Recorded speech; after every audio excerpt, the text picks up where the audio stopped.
Hello. Welcome to Ernesto Bozzano Series 2025. This is episode number 7. And today we have here in the studio with us our guest speaker, Flavio Zanetti. Hello, Flavio. Hello, Monique. Hello, everyone. Glad to be here.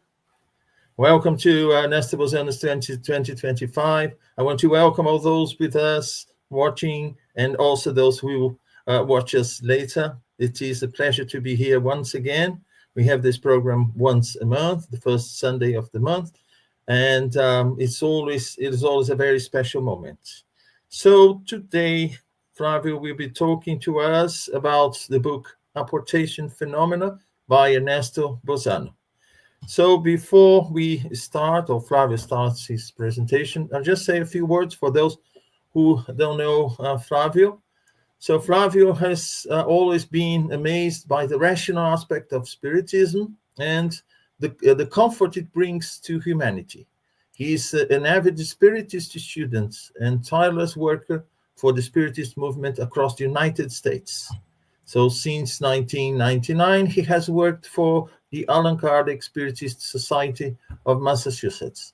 Between 2008 and 2012, he acted as the programs director for the United States Spiritist Council, helping organizations across the country, both as a lecturer and coordinating workshops and events. He also translates books, articles, and course materials for the Spiritist magazine and various other publications. He holds degrees in engineering and in sociology, a master's degree in international management and business operations. So he lives in Boston with his wife and two beautiful 13-year-old twin daughters. So this is just to give a brief introduction of our guest speaker. And Flavio, welcome once again. I'll hand it over to you. I'll be backstage, so just give me a shout if you need. And we are looking forward to watch your presentation. Thank you very much. Thank you. Thank you so much, my dear friend Munir, and every one of you guys who are watching us either live or through the recording afterwards.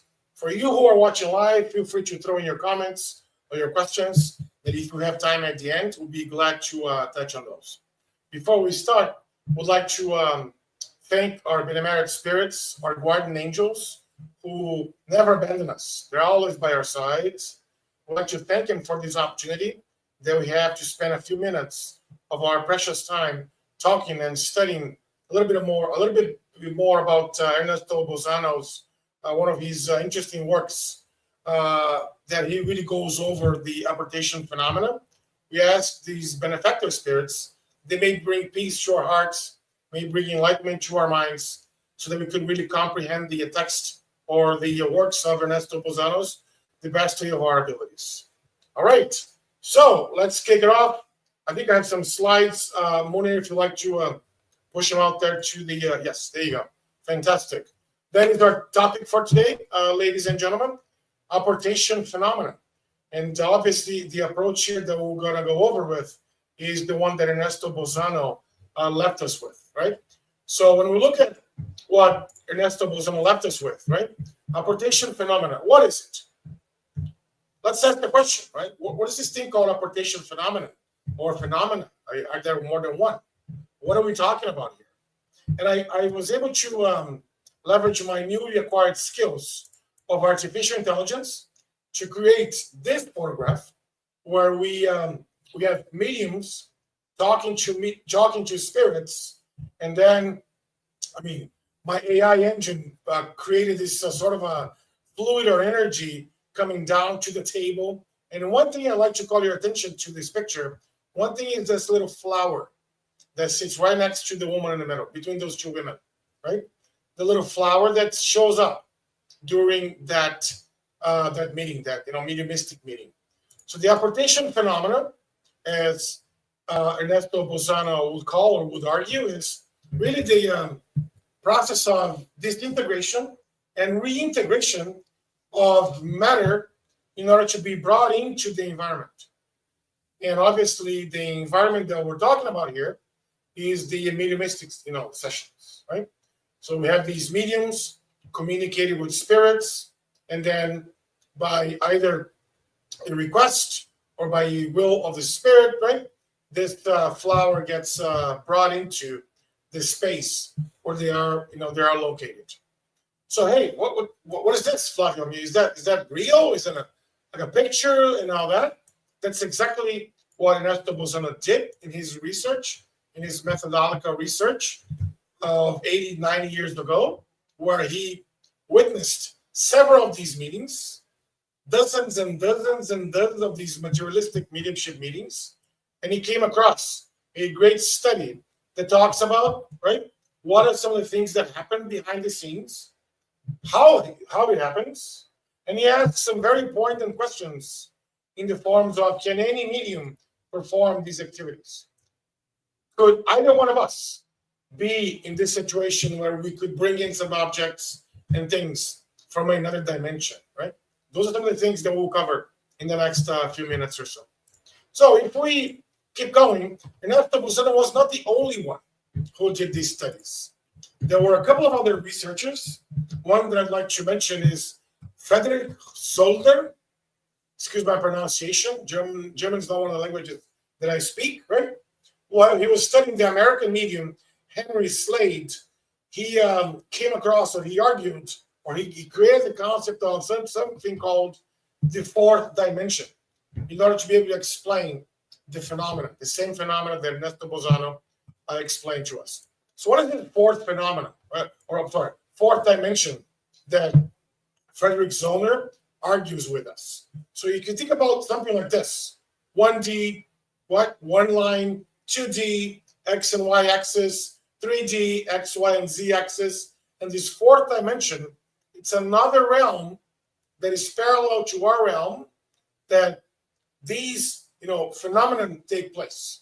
Meaning, the flower was in one dimension, got sent to another dimension, that brought back to the same dimension where the mediums used to be. It goes even beyond. It's not only bringing objects in, but also uses the same explanation, so to speak, to explicate to us how the mediums could move chairs. For example, in the picture on the left, you see that medium moving that chair. So all his works were very well documented in the Spiritualist and Journal for Psychological Studies that was published in London between 1860s and also almost close to 1900s. A lot of the studies were shown and were demonstrated that there's another way of explaining what Bozzano explained to us. And the other one is telekinesis or kinesis, which is really or psychokinesis, which is the ability to move or influence objects with the mind without any physical contact. Imagine if you're very thirsty and you have that water in the refrigerator and you want to drink that cold water. Your mind could make that water, make the refrigerator open its doors. You pick up that jar, or your mind picks up that jar, fills up a cup, and then drink that cold water in a hot summer day like we're having here in Boston today, with temperatures around 35 degrees Celsius. So wouldn't it be nice to be able to do that, to move objects with our minds? Is that even possible, Flavio? What are the likelihood of this happening in our day-to-day lives? That's what we'll see here. So, a little background on Ernesto Bozzano. I know we have this series here, but it's always important to reverence this amazing soul that was with us between 1861 and 1943, the Italian scientist and philosopher. He contributed over 15,000 written pages on Spiritism. A lot of stuff he contributed, a lot of research, a lot of information that he published. An interesting thing about Ernesto Bozzano is Ernesto Bozzano was not a religious person. He was actually a materialist. He did not believe in the survival of the soul. And then he came across a lot of these seances from the 19th century.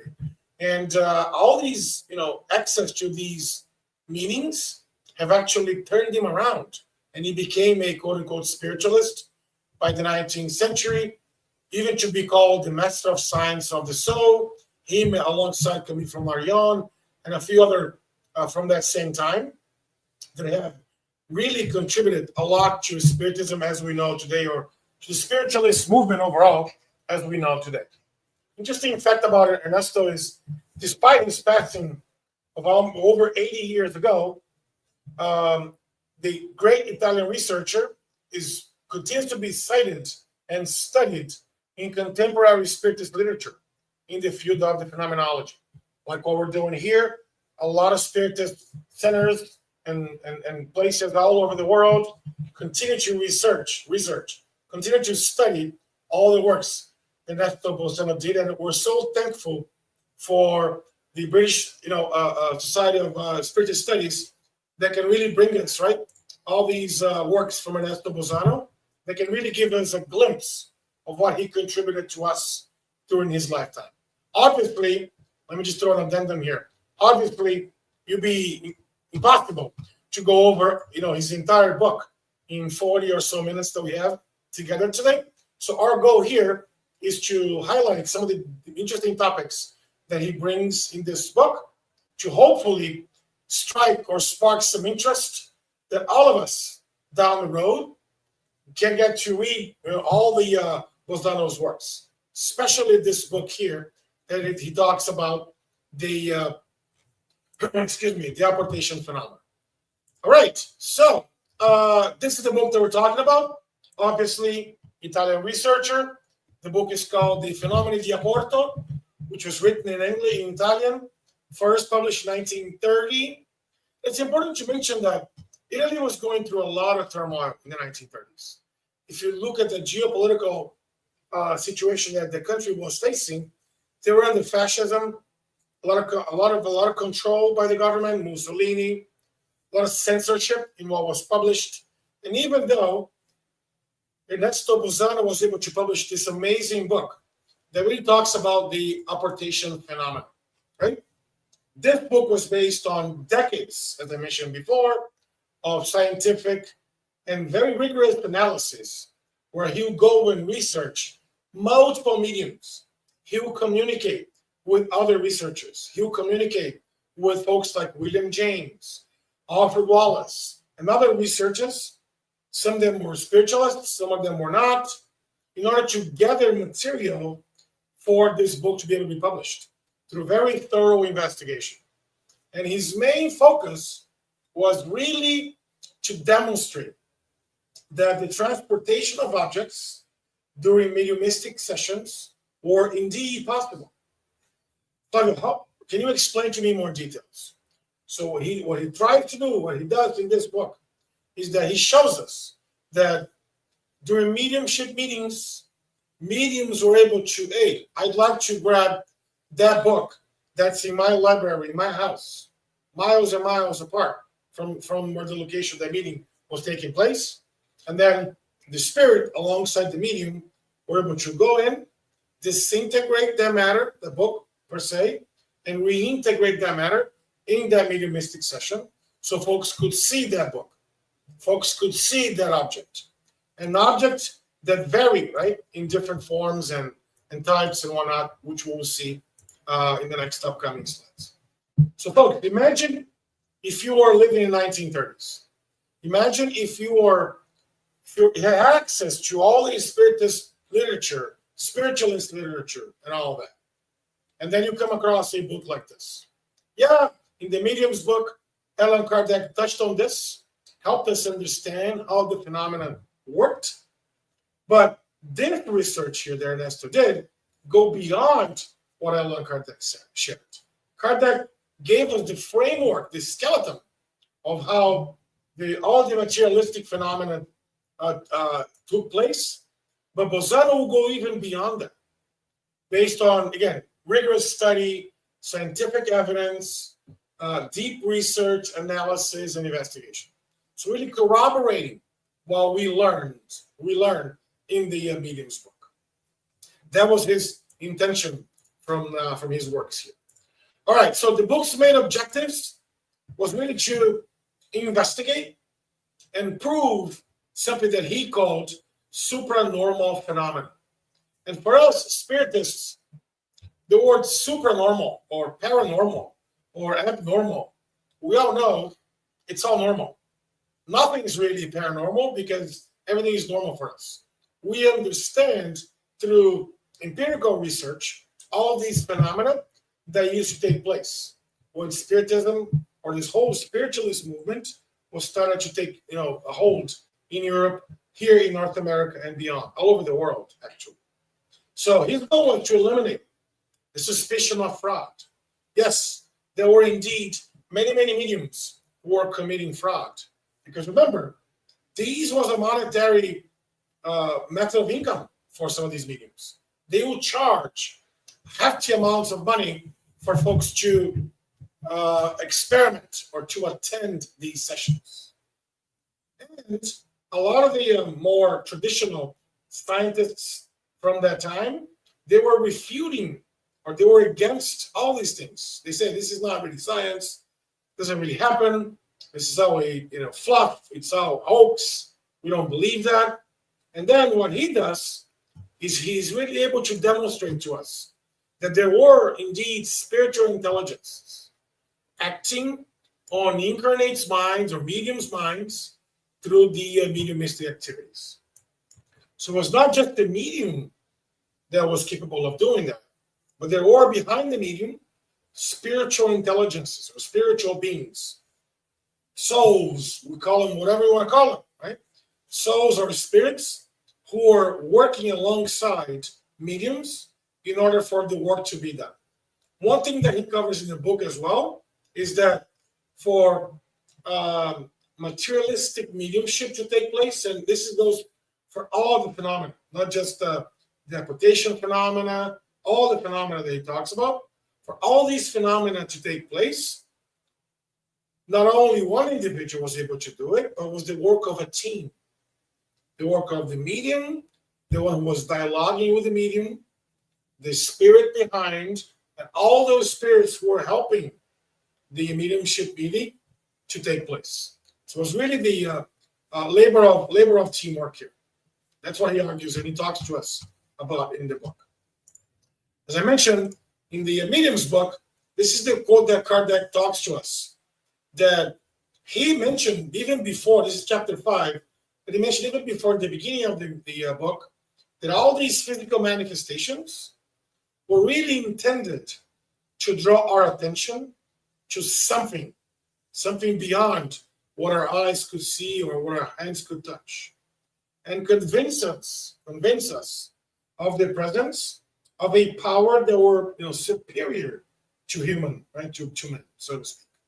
This is the quote that Kardec brings to us, so they could really understand why that was happening. What was the main reason for those manifestations or for those phenomena to be happening at that time? People may even ask, or they may be even thinking, okay, there's a lot of books talk about this, 80, 70, 80, 90, 100 years ago. What about now? Do we still have these physical manifestations taking place? Yes, we still have these manifestations taking place, but not with the same degree as we had in the past. Why do I say this, right?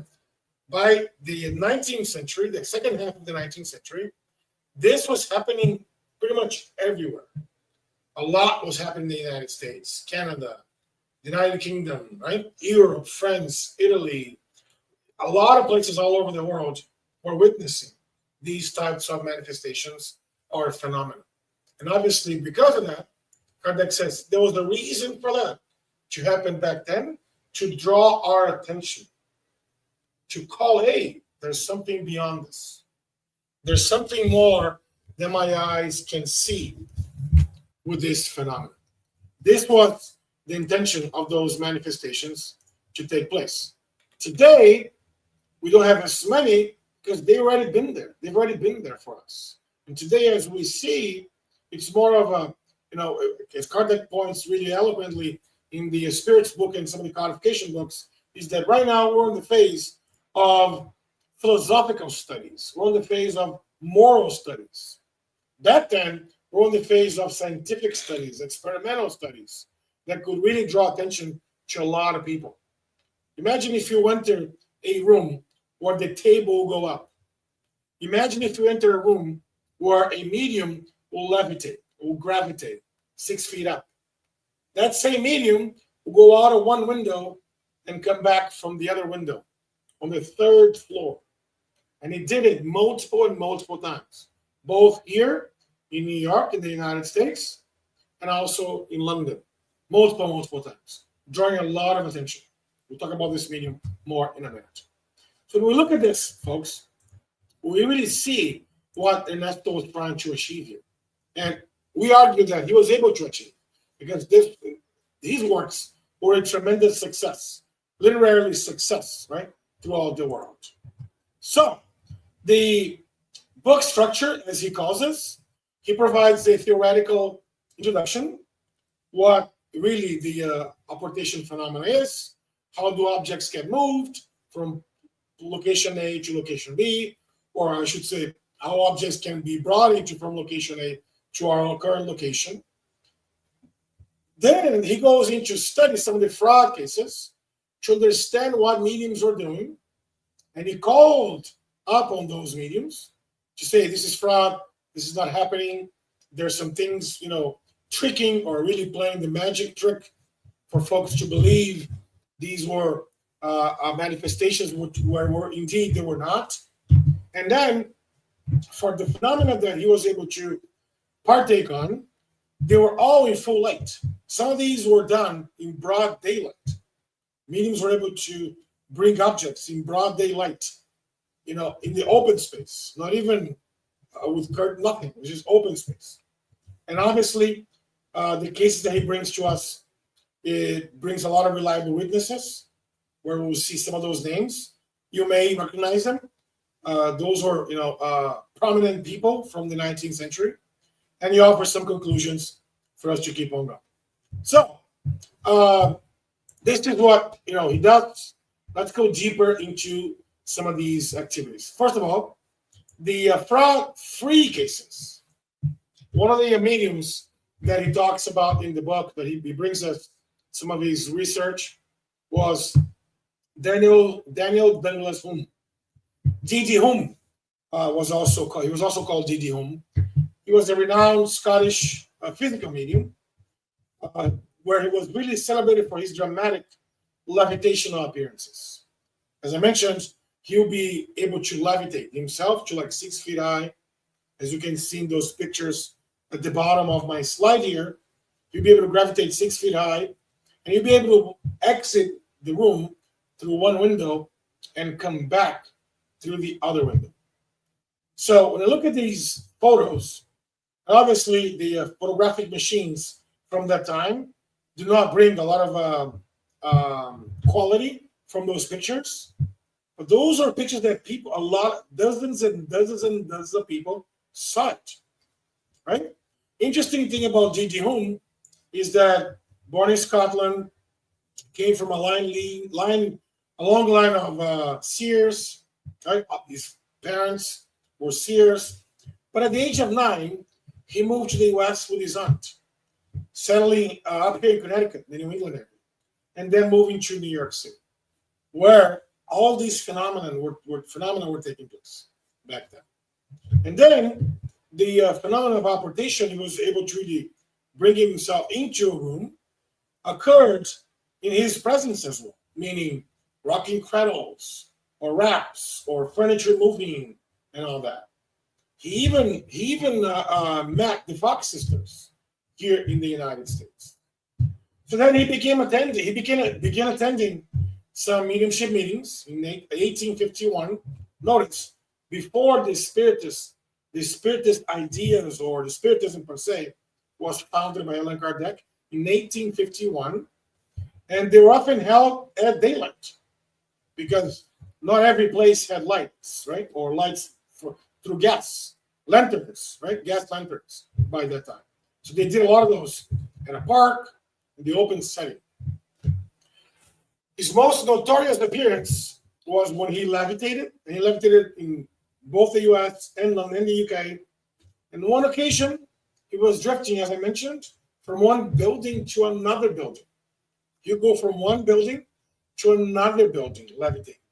He was able to really port his own body from one place to the other. In 1855, he returned back to Britain, performing, in front of notable European elites. Napoleon III saw him performing.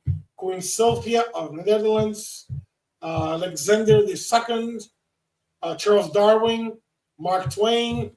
There's a lot of his audience was significant from the elites of the time. Last but not least, William James, where many call or consider him the founding father of the American psychology, studied T.T. Hume as well as Leonard Piper, a medium here from Boston that he used to legitimize the scientific possibility of the survival of the soul and the death and after death. Then he even shares with us that quote that I put on the slide. If you wish to upset the law that all crowds are black, you mustn't seek to show that no crowds are. However, it is enough if you can prove one single crowd to be white. And that's what he used to prove all these concepts to us. He studied T.T. Hume, he studied Leonard Piper, and he considered her to be his white crowd, so to speak. So, yes, there's a lot of questions about this phenomenon. Yes, there's a lot of ideas, or there's a lot of, is that really true? Is it, no, did it really happen, and why not? And when someone else, can you prove me it happens? I don't have to prove you that I can do it, because I can't. But look, it's been done before. So if it's been done before, guess what? It really can be done. That's what William James taught us. Okay, so continuing on his quest to eliminate all the fraud cases, all the works that he mentions in the book were based on controlled environments. For example, he would ask the dialoguer would ask the medium, "Hey, can you bring a flask of perfume from the medium's bedroom?" And then the spirit will come in, will disintegrate the flask of perfume, and will reintegrate that back into the location where the mediumship meetings were taking place. He highlights a lot of cases about this woman called Mrs. Guppy, Mrs. Guppy, who was a woman of wealth. And in the early days of the spiritualist movement, she gave a sitting with her friends for Henry Longfellow in Italy. That's when Ernesto Bozzano got to meet her. At the sitting, a block of ice over a square foot, imagine a square foot, a block of ice, was brought as an apport and dropped with a crash on the table. Imagine how heavy it is, a block of ice. That crashed the table. They were having a mediumship meeting. In a second seating, for example, while a famous poet was holding both of her medium's hands, both of her hands were being held, several oranges were reported. Oranges that she had bought from the local, vending, a local market, a local fair, street fair, a couple of days earlier. Still another seating. There's so many examples, 25 examples, 20 plus examples in the book. Another seating in which a spirit speaks through the medium and asks, "Hey, what would you like to be apported? What items would you like?" And then the other medium says, "Well, I'd like to see a banana, 2 oranges, maybe some white grapes, some black grapes, a few other things, walnuts, and so forth." And voila, in almost like magic, at the style of a finger, all these things start happening: figs and apples and a lot more things that she had asked to be ported or brought into it.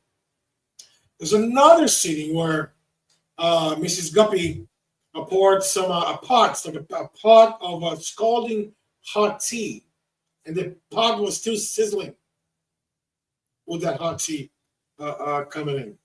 So Mrs. Guppy overall has so many examples that if you're a skeptic and you see those examples, they were in controlled environments, open broad daylight, and they can really show the possibilities of the apportation phenomenon, as we know.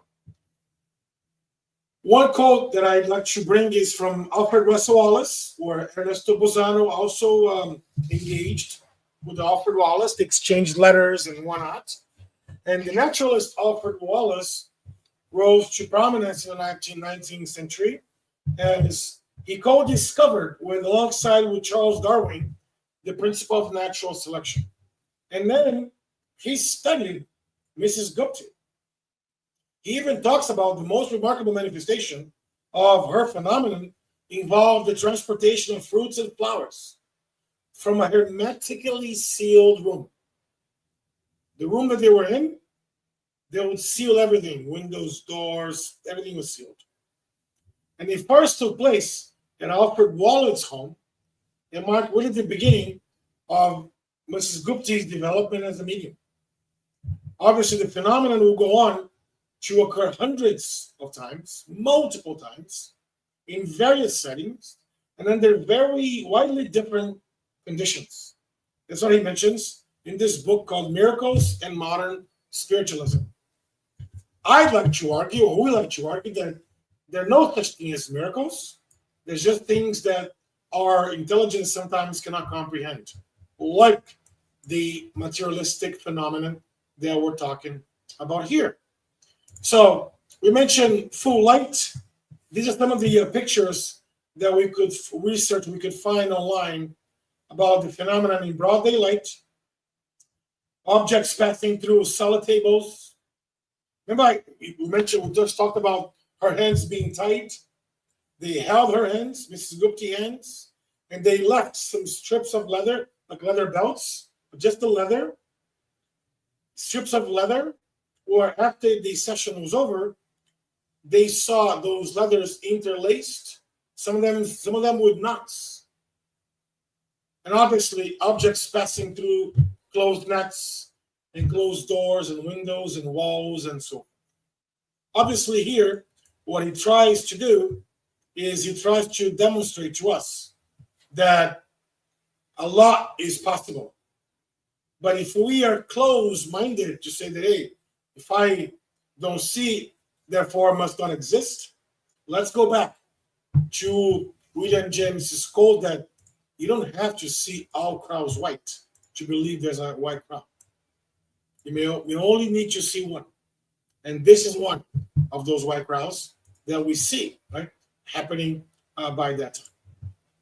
So he also gives us an idea how to interpret the phenomenon. And he really argues that matter is disintegrated, transformed into energy.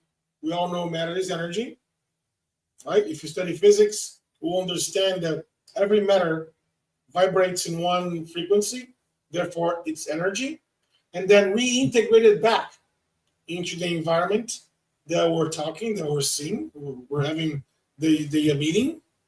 And the action, like most people thought at the time, is not really physical, but mediumistic or spiritist or spiritual instead, right? And the spiritual will is the driving force. It's not the medium. It's not the meeting organizer. It's not the dialoguer. That's why some of these meetings, nothing happened. He attended some of these meetings where nothing happened. So you know what? If the spirit doesn't want to communicate, if the spirit doesn't want to do the work, or the discarnate spirit, the medium could be there, the dialoguer could be there, everybody could be there, and still nothing would happen. And he argues, or he concludes, that it's a natural phenomenon. However, science or academia, or the academic science in general, was not very widely demonstrated by that time. Even though he tried with this book and a couple of others to insert spiritism into the more traditional sciences, he tried to do that, but he was not able to do that because all this was based on experimentation, meaning you could not replicate that. Sometimes that you wanted to be replicated. That's why when we say that Spiritism is a science, we like to call that Spiritism is an experimental science. That once the phenomenon takes place, we're able to explicate, we're able to explain what happens under the hood from that phenomenon. But sometimes we'd like to replicate that phenomenon, and we're not able to replicate it because it's not our will that's the most important one. It's the spiritual will that's communicating with us, that's carrying out the heavy lifting, so to speak. So, Ernesto leaves us one important quote that it's important to remember that the transport or the apport phenomenon, transport means I'm going to transport the object from here to there, or I'm going to apport, get the object from there to here. Like all the other types of supernatural manifestations currently studied through experimental methods have occurred throughout history and across all cultures. It's not a gift from Italians only, or the British, or the American, or the French. No, it has happened through all times. It has happened in a lot of different cultures. He likes to point that out very eloquently in the book overall. Continuing, one thing that he mentioned that his goal for that book was to really bring some scientific relevance to the work that he was trying to conclude. And his work, by the way, folks, did not stop at with him.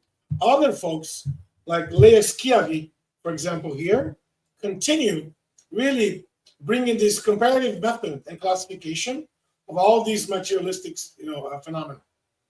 He expands, we mentioned this in the beginning, he expands Kardec's ideas through experimentation.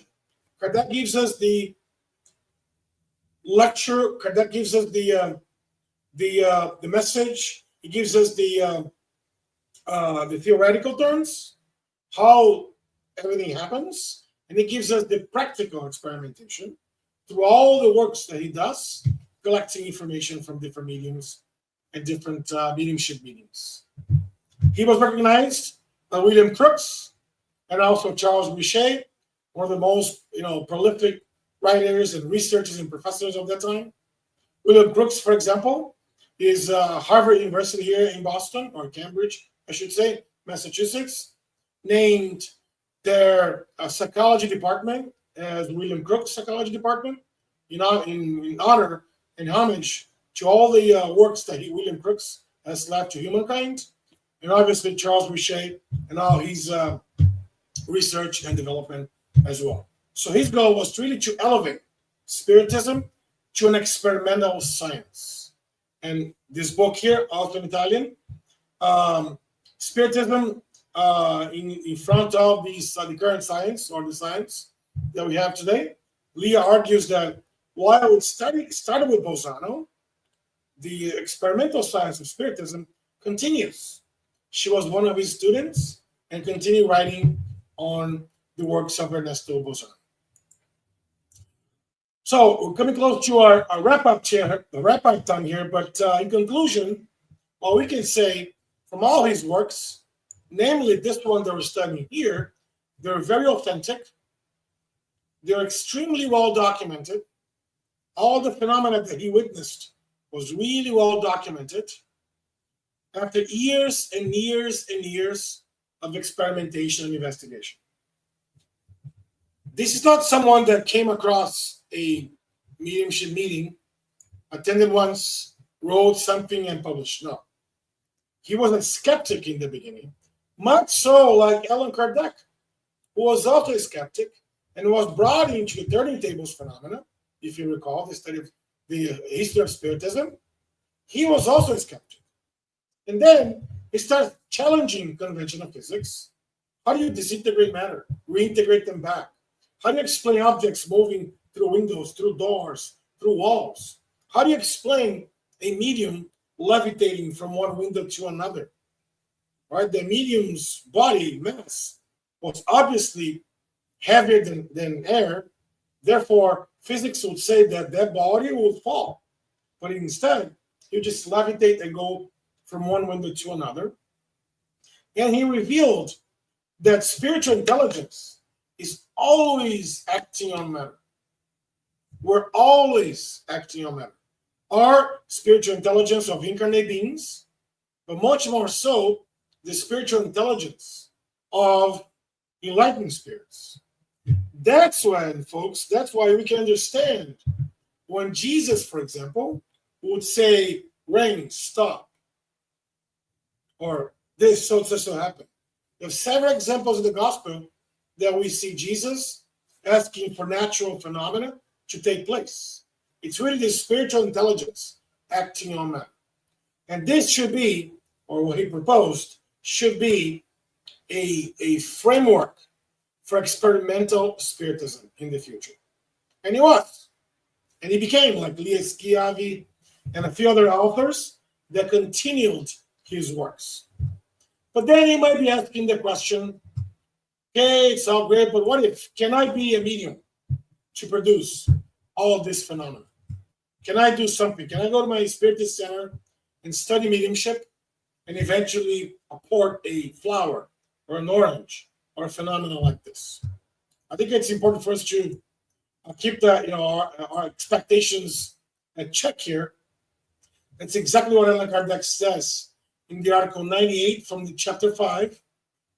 Anyone wishing to witness phenomena of this kind, materialistic phenomena, must be accompanied by mediums or by the individual, if the person is a medium, whom I will describe as highly sensitive.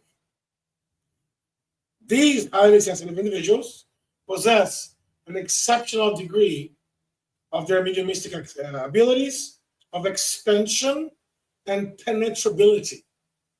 Their highly reactive nervous system enables them, through specific vibrations, to project large quantities of their own vital fluid or energy, ectoplasm and so forth, often referred to as animalized fluid, into their surroundings. So not everyone can do it. You have to be born with these conditions in order to be able to perform these phenomena, so to speak. That's exactly what Bozzano argues for us.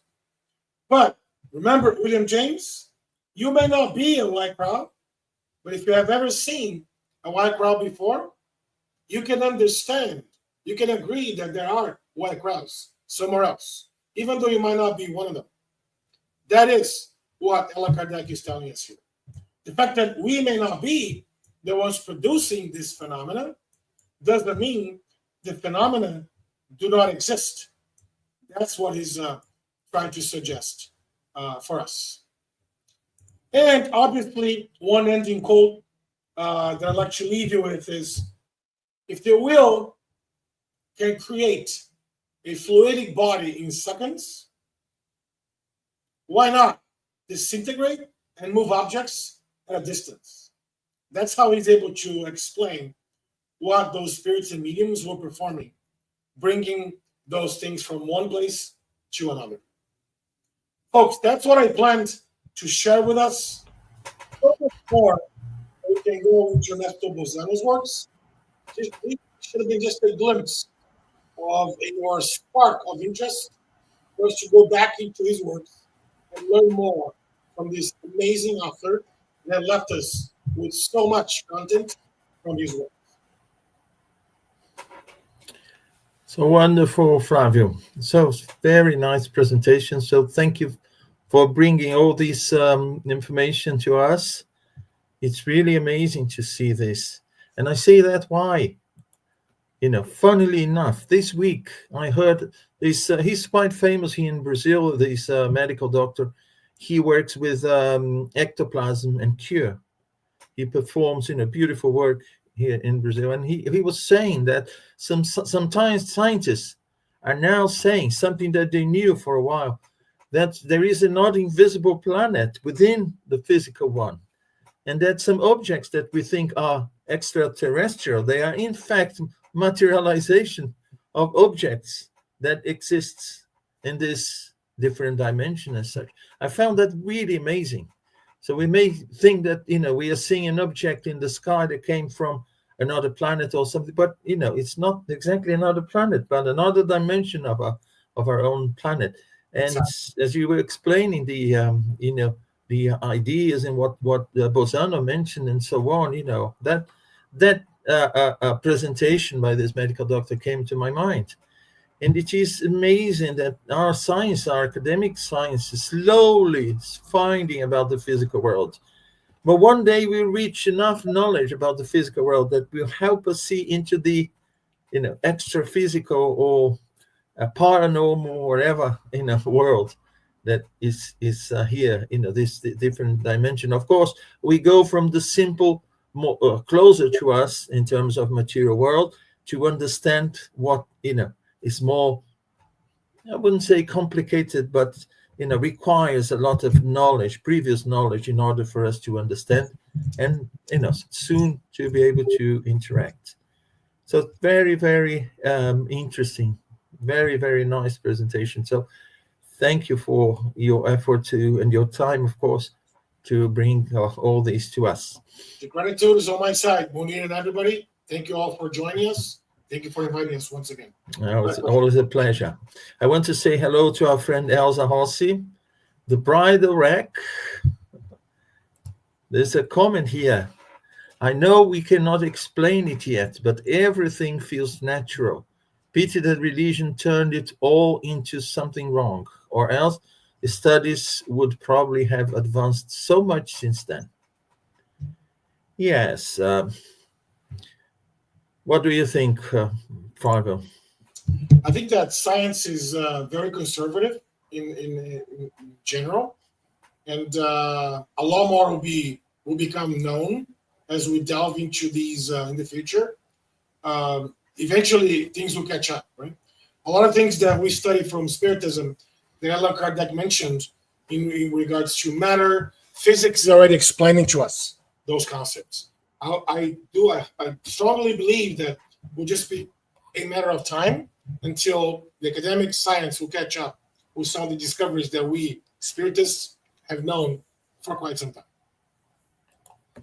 Yes, we know that we need some insights into the future in order to guide our earthly research. We have to walk slowly, to crawl actually, very slowly, because the scientific method requires that we check and check and recheck things to be sure about what we are saying. But of course, we build the foundations to what is to come. And I think these insights and this beautiful work by all these authors, this year is Ernesto Bozzano, but we've had Camille Flammarion last year, and then Leon Denis, and you see, it's, it helps us, to have insights into what is coming, and that is very, very useful. I also want to say hello to Ilza Godinho, who is here with us, and said hello. Before we go to the final comments, considerations, I just want to make some announcements.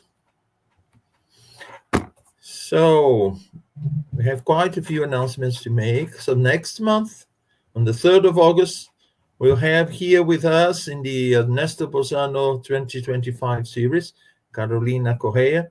She'll be talking to us about premonitory phenomena. Again, another piece of work by Ernesto Bozzano, and she'll tell us all about it. This coming Wednesday on Spiritual Light, you have here the time. It's 9 p.m. UK time, but you also have time, in other countries, United States, in Ireland, and Lithuania. And the topic of Spiritual Light this Wednesday is Let the little children come to me, the moral mission of Spiritist parenting. And Dr. Vanessa Saloni should be here, and she'll be talking in Spiritual Light about this topic. We also have on Saturday, the 19th of July, we'll have the Spiritist Education Seminar. It's going to be online. If you need further detail, you can always write to the British Union of Spiritist Society. You have the email here, office@buzz.org.uk. And in September, we'll have the International Spiritist Congress Joanna de Angelis. Also, if you want further information, you can either go to this website, internationalcongressjoanna.com, or you can point the camera of your mobile phone to the QR code, and you direct you to the site where all the information you need is, and also you can enroll there. The Spiritist Center for Peace holds online study every Wednesday, 12 noon. It's a study group open to everyone. We study the book Heaven and Hell by Allan Kardec, and also the Gospel according to Spiritism. So the ID and passcode for the Zoom room is here. You just join us. It's going to be a great pleasure to see you there. On Saturdays, 10:30 a.m. UK time also, we have the study of the Mediums book. We are about to finish the book, but as soon as we finish, we'll start again from the beginning. And so you are all invited to join, especially at this point where we have the chance to study the book from the very beginning. And the coordinators are Guilherme Dias, Charles Kemp, and myself. You also have here the details to join the Zoom room. And the Spiritist Society of London holds online studies every Tuesday, 7 p.m. local time, London time. And you have here the meeting ID and the passcode. It's a study also about the book Heaven and Hell and the Gospel according to Spiritism. And for young people, there is the Young People Exploring Spiritism Together. This is an online meeting for young people, as it says, 6:45 to 7:45 p.m. on Thursday. And you can also ask for more information. Write into office@buzz.org.uk. And Buzz, the British Union of Spiritist Society, has a quarterly publication. It's the Buzz newsletter. It's free. You can also get a copy writing to office@buzz.org.uk. And the Spiritist magazine is very interesting magazine. You can also get more detail going to the web page that is here at the bottom. You can sign up for news on Spiritism using the Spiritist Radar. So you can get the details here on how to connect. You can always look back here on this video and get the details to sign up for the Spiritist Radar. It's free, and it's a news service on Spiritism. And also, you can learn more about our immortal being. There is a chat bot here, and also you have the link to it where you can learn more. It's the Kardec bot. So you are all invited to see what he can do. And finally, we want to congratulate Kardec Radio for its 14th anniversary. This was on the 4th of July. But we just want to congratulate Kardec Radio for this beautiful work that they are doing for this 14 years, and also for allowing us to bring to you Ernesto Bozzano series this year, thanks to their generosity of offering a StreamYard studio for us to make it possible. So again, congratulations and thanks so much. Okay. So your final words, please, Zanetti. Absolutely. Just thank you once again for the opportunity, for being here with you guys to study the works of Ernesto Bozzano. I'd like to leave you with this author gave us so much throughout his lifetime that I strongly believe that we'll be studying him in the decades and decades to come. So if you want to be at the forefront of what's happening, he brings us a lot of content, a lot of information. I understand some of this information is not available everywhere in every language, but I highly recommend us spending a few minutes to going back and studying him, obviously with Camille Flammarion, Leon Denis, and so many others that have contributed so much. I truly hope that this was helpful for us to spark an interest to go down deeper into the works of Ernesto Bozzano, and may God bless us all in our own endeavors towards more knowledge, towards really involvement, towards what we want to be in the future. Thank you so much, Munir, once again. Well, thank you so much. But before we go, there's a comment here by Elsa. Oh. The old film The Exorcist showed scenes of cases that happens to mediums that has no knowledge about, isn't it? Yes. I think so. I think if I remember, I only watched one or two of the Exorcist movies when I was young. Those were children. They had no idea what was happening to them. They were not mediums. They were not really quote unquote. The phenomena was not really with them, right? So, I think it's a good comparison. What we're trying to say here. And one comment I was going to make and forgot it actually is the fact that Kardec says in the Medium's book, medium of physical effects is the rarest type of mediumship. So it's very difficult. And what you talked about was basically using in fluids and using the ectoplasm to produce the apportation phenomenon and all the phenomena related to physical effects like apparition and materialization and so on. So yes, Kardec warned us about that, the difficulties to have mediums and who have the natural condition to produce it. Also, we want to say hello to Life Spiritist Society from Copenhagen. Very nice to have you here. And the bridal wreck is our dear friend Sila. Sila is a colleague of ours. She studies with us in more than one of the study groups that we have. Hello, Sila. And I think that's it. So if I forgot someone, I just want to thank and invite you all to be with us in a month's time.